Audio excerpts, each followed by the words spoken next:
Everyone blames social media for making people addicted, narcissistic, and obsessed with attention. But what if that's backwards? What if social media never created any of those behaviors in the first place? What if vanity, comparison, and the hunger for approval have always existed inside us? And the greatest invention of the digital age wasn't creating these desires. It was finding a way to measure them, amplify them, and turn them into one of the most profitable industries in human history. For years, we've been told the same story. Social media is destroying attention spans. It's making people more narcissistic. It's turning ordinary lives into endless competitions for validation. Every new feature, likes, followers, recommendations, short videos, is treated as another step toward a more superficial society. And on the surface, that explanation seems convincing.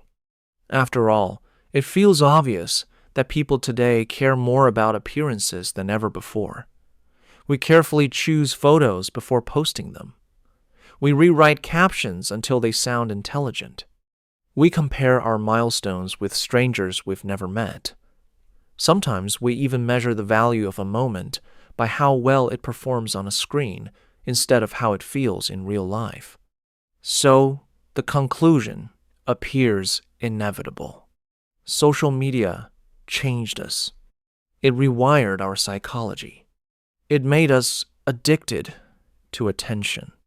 But that conclusion assumes something much bigger than most people realize.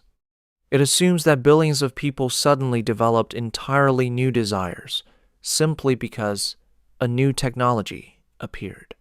History tells a very different story. Because long before the first smartphone, long before Facebook, Instagram, or TikTok, human beings were already competing for status, seeking approval, comparing themselves with others, and chasing the admiration of their communities. The technology is new. The instincts are ancient. And that distinction changes everything. This is where the story takes an unexpected turn. The real issue is not that social media changed human nature. The real issue is that it found a way to industrialize it. That's a very different claim. Because if technology created these behaviors, then removing the technology would solve the problem. But if these behaviors already existed inside us, then social media is not the disease. It is the world's most efficient amplifier. Think about it. Long before the internet, people sought status through wealth, beauty, power, reputation, and social approval. Every civilization had its own hierarchy. Every community had its own symbols of success.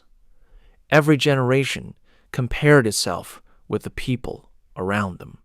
What social media changed was not our instincts. It changed the scale.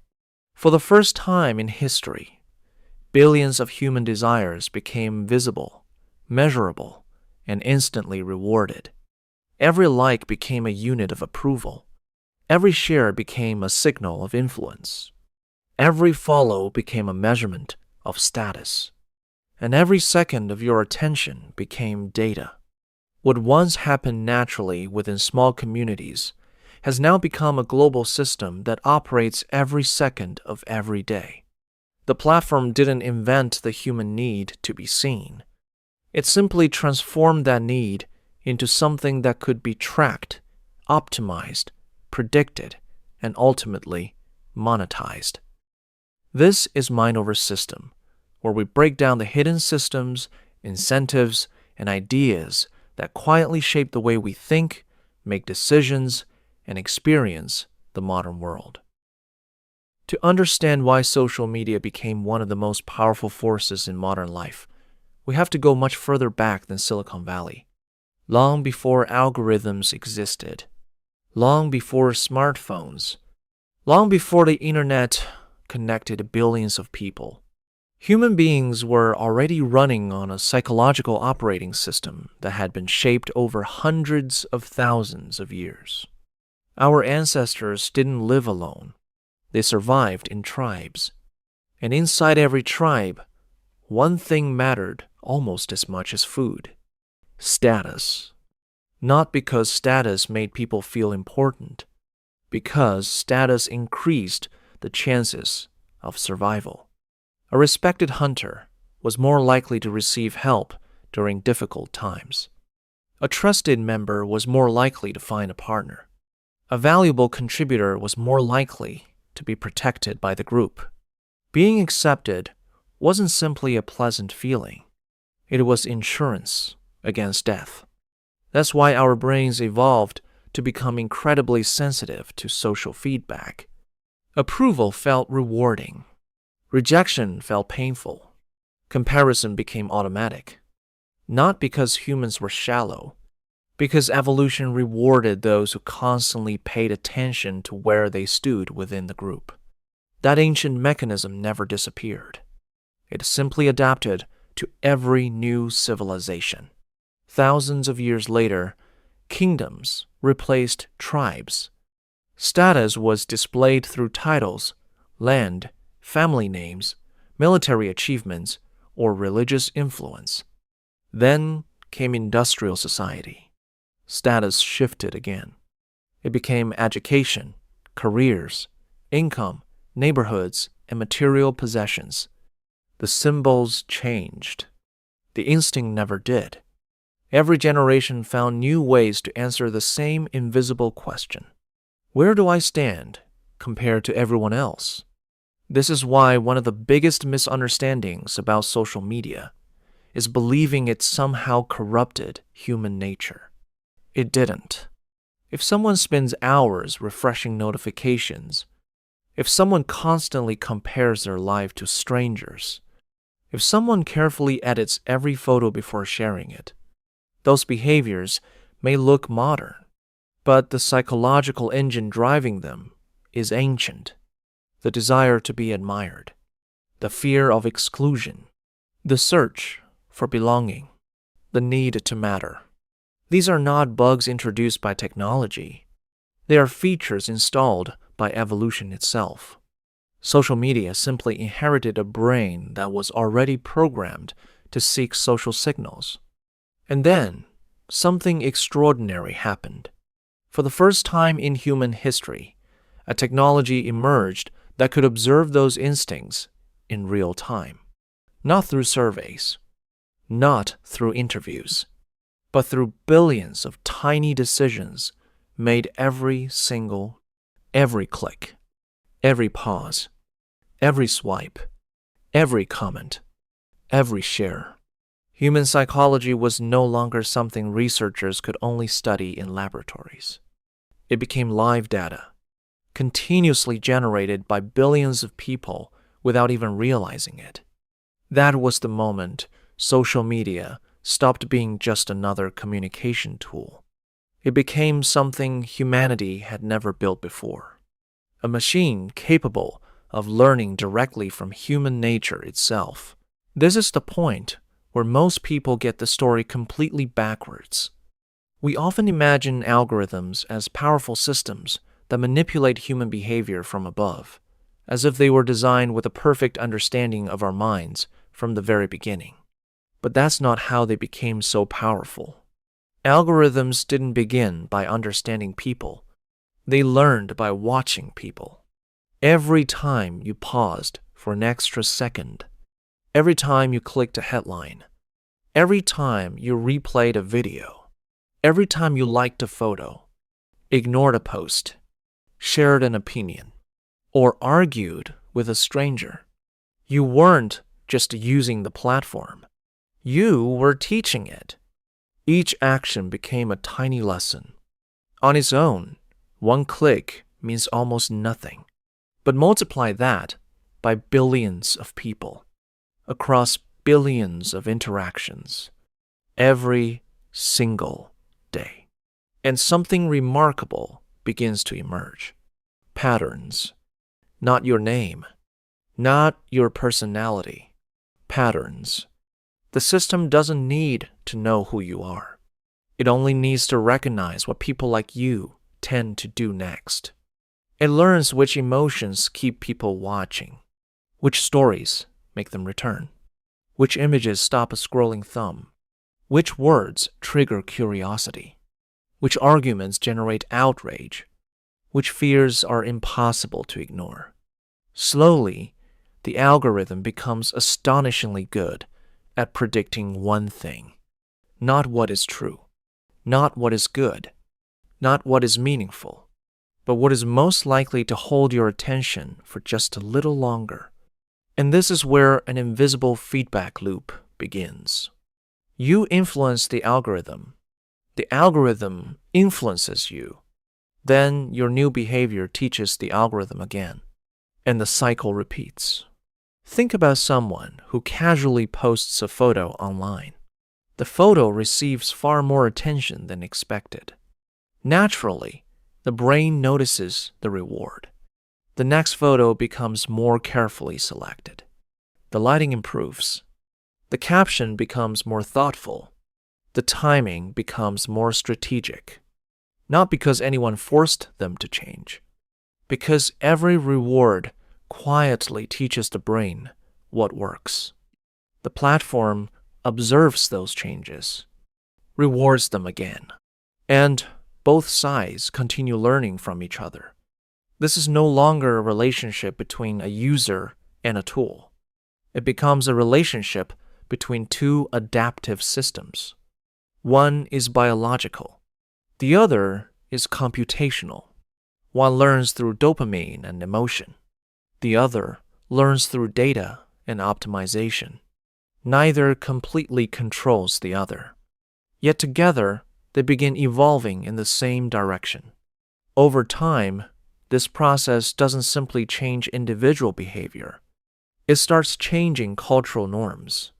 When millions of people discover that polished content receives more attention than authentic content, more people begin polishing.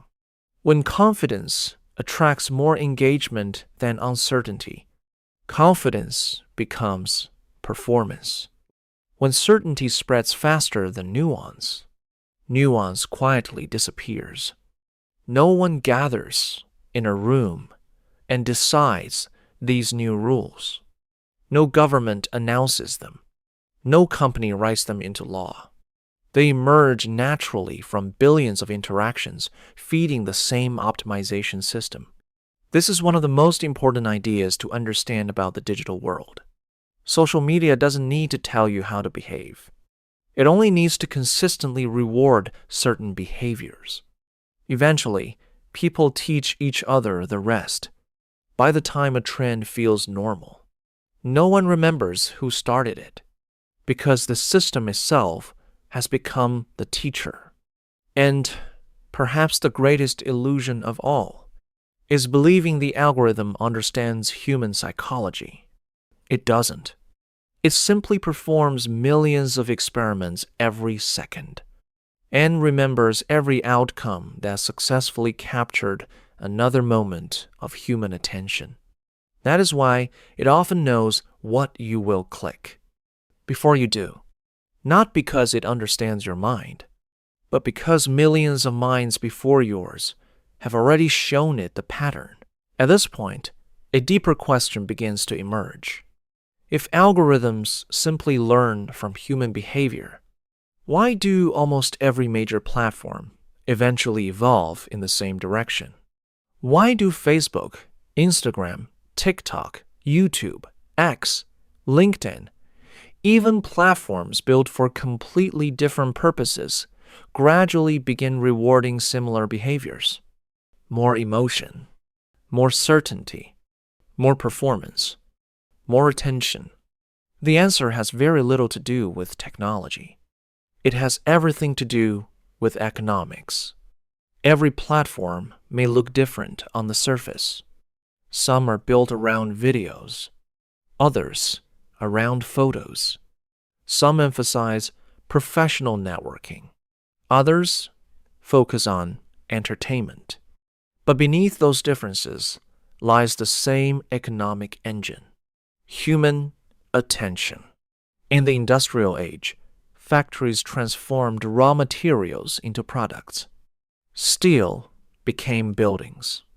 Oil became fuel. Cotton became clothing. The more efficiently a factory transformed resources, the more valuable it became. The digital economy follows the same principle. Only the raw material has changed. Today's factories no longer process steel. They process attention. Every minute you spend scrolling, every notification you open, every recommendation you follow, every extra second you remain on the platform is converted into economic value. Not because your attention is being sold as a physical product, but because attention creates something even more valuable: predictability. The longer a platform can hold your attention, the more accurately it can predict your future behavior. The more accurately it predicts your behavior, the more valuable advertising becomes. And the more valuable advertising becomes, the more resources are invested into capturing even more attention. This creates a self-reinforcing system. Attention generates data. Data improves prediction. Prediction improves engagement. Engagement generates even more attention. The cycle feeds itself. Now, think about what this means. If a platform earns more by increasing engagement, and engagement increases when people experience stronger emotional reactions, then the system doesn't need anyone to deliberately choose vanity over authenticity, or outrage over calmness, or comparison over contentment. Those outcomes emerge naturally. Not because someone secretly programmed society to become this way, but because millions of tiny optimizations all point toward the same destination. Imagine placing thousands of rivers on top of a mountain. Each drop of water chooses its own path. No single drop plans the direction. Yet almost all of them eventually flow downhill. Human behavior works in a surprisingly similar way. Every creator wants to reach more people. Every business wants more visibility. Every user wants their voice to matter. Each decision feels personal. Each choice appears independent. But when billions of people respond to the same reward system, the entire culture begins flowing in the same direction, not by command, by incentive. This is one of the most misunderstood ideas about the modern internet. People often ask, who is manipulating us? As if somewhere there must be a mastermind making every decision, but complex systems rarely work that way. Most of the time, no one controls the final outcome. Individuals simply respond to incentives. Companies optimize for revenue. Creators optimize for reach. Users optimize for recognition. Algorithms optimize for engagement. Each participant behaves rationally within their own objective. Yet together, they unintentionally construct a world where attention becomes the most valuable currency of all. And once attention becomes currency, everything else begins adapting around it. News becomes shorter. Entertainment becomes louder. Opinions become more absolute. Identity becomes more performative. Even authenticity starts competing for attention. That is why the greatest transformation of social media was never technological. It was economic. It transformed one of humanity's oldest instincts, the desire to be seen, into a scalable resource that could be measured, optimized, traded, and monetized at a planetary scale. Social media did not invent our hunger for recognition. It built the largest marketplace that hunger has ever known. You don't need complex research to see this system in action. Look around. Across completely different platforms, successful creators gradually begin using similar titles, similar thumbnails, similar editing styles, and even similar ways of speaking. News becomes more emotional. Conversations become more polarized. Personal lives become carefully curated. This isn't because millions of people suddenly think alike.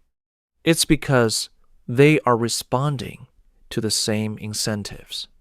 When attention becomes the reward, the system naturally favors whatever captures it most effectively.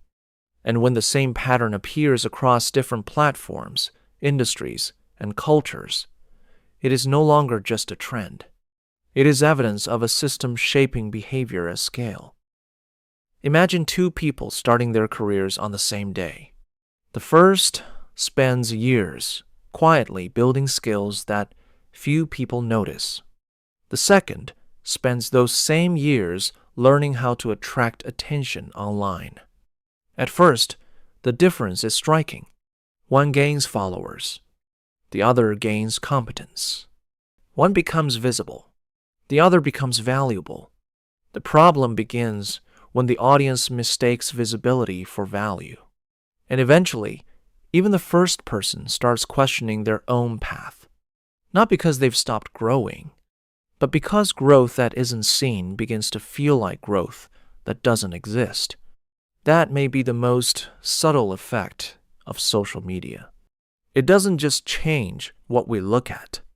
It quietly changes what we believe is worth becoming. Now imagine this happening not to one person, but to billions. When attention becomes the world's most valuable currency, every institution begins competing for it. Companies, politicians, media, schools, creators, even ordinary people. Over time, success is no longer measured only by what you create, but by how well you capture attention. The danger isn't that we spend too much time online. The danger is that we slowly begin evaluating the real world using the rules of the digital one. Visibility starts replacing credibility. Performance starts replacing character. And being noticed starts feeling more important than becoming someone worth noticing. That's when social media stops being just another technology. It quietly becomes the environment that shapes how an entire generation defines success, value, and even identity. Perhaps the greatest mistake we make is believing social media changed who we are. It didn't. It simply revealed which parts of human nature respond most predictably to reward. Technology didn't invent comparison. It made comparison constant. It didn't invent the desire for approval. It made approval measurable. It didn't invent vanity. It made vanity scalable. Every civilization has built tools, but few have built tools capable of learning from billions of human minds at the same time. That is why the real challenge of the digital age is no longer resisting technology. It is understanding ourselves. Because the most powerful algorithm has never been the one running inside your phone. It has always been the one running inside your mind. This doesn't mean you should abandon social media, nor does it mean algorithms are the enemy. Every powerful tool amplifies something. The real question is, what is it amplifying in you? Because once you recognize that every click teaches the system, you also realize that every click reinforces your own habits. The algorithm is constantly learning from you. But quietly, you are learning from it too. The only lasting advantage isn't escaping the system. It's becoming conscious enough to decide which parts of yourself deserve to be amplified and which ones don't. Because technology will continue evolving. Human nature probably won't. One day, Today's social media platforms will disappear, just as many technologies before them have.